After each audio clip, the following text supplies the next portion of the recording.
అవి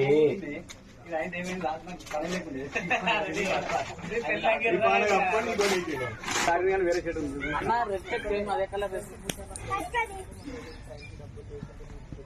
మామూలు వచ్చిన మాత్రం ఏడైనా కానీ డిఫరెంట్ అన్ని అవే చాలా వస్తారు కదా అవి చాలా బాగా ఇవేమో సూపర్ ఎట్లా సూపర్ వచ్చింది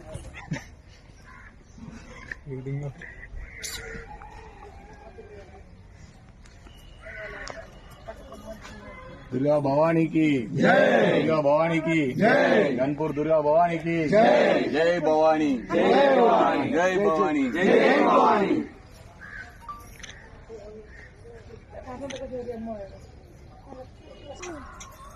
మా ఘనాపూర్ హవేలి ఘనాపూర్లో దసరా ఉత్సవాలు సుమారు 16 సంవత్సరాలుగా నవరాత్రి ఉత్సవాలు చేస్తున్నాం. అంతకుముందు 2003, 2004 నుంచి 2008 వరకు 2 రోజులు, 3 రోజులు, 5 రోజులు అట్లా లాస్ట్ దసరా ఉత్సవాలు చేసేవాళ్ళము. తర్వాత 2008, 2009 నుంచి 9 రోజుల ఉత్సవాలు చేయడం ప్రారంభించాము. అందులో ముఖ్యంగా ఈ ల్యాండ్ లార్డ్ వాళ్ళు కానీ, గ్రామ స్వాములు కానీ, భక్తులు కానీ అందరి సహకారంతో దసరా ఉత్సవాలు, నవరాత్రి ఉత్సవాలు ఇక్కడే ఘనంగా చేసుకుంటా ఉన్నాం. అందులో ముఖ్యంగా ఏంటంటే ఈ మా గ్రామంలో ఉన్నటువంటి ప్రత్యేకత ఏంటంటే అసలు మనం వినాయక చవితి చేసుకున్నాం. అదొక యూనిటీ, సమానత్వం కోసం వినాయక చవితి ఉత్సవాలు మన బాల గంగాధర్ తిలక్ గారు ఏదైతే పిలిపించారో దాంట్లో భాగంగా అవి కంటిన్యూ చేస్తున్నాం. మరి అమ్మవారిని కూడా ఊరూరున ఉత్సవాలు చేసినప్పటికీ ప్రతి ఊళ్ళో అమ్మవారి దేవాలయాలు ఉంటాయి.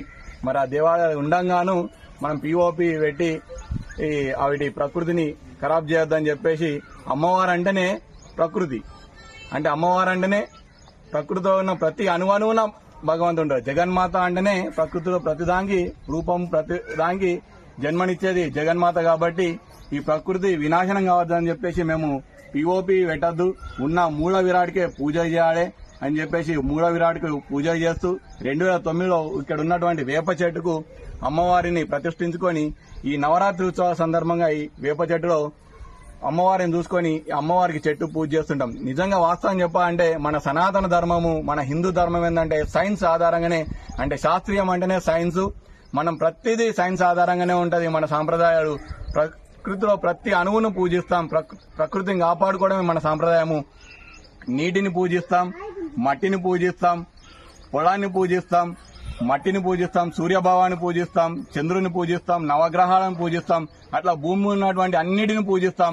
అందులో భాగంగానే చెట్లను ప్రతి దాంట్లో పూజిస్తాం. కాబట్టి ప్రతి అణువులో భగవంతుని చూసుకుంటాం. కాబట్టి అందులో భాగంగానే ఈ ప్రకృతిలో ఉన్నటువంటి ప్రకృతే మన అమ్మవారు. కాబట్టి దాంట్లో భాగంగానే ఇక్కడ ఉన్నటువంటి అమ్మవారిని ప్రతి ఏటా 9 రోజుల పాటు మూల విరాట్తో పాటు ఇక్కడ అమ్మవారికి ప్రత్యేక పూజలు చేసి ఇక్కడ ఉత్సవాలు చేస్తాం.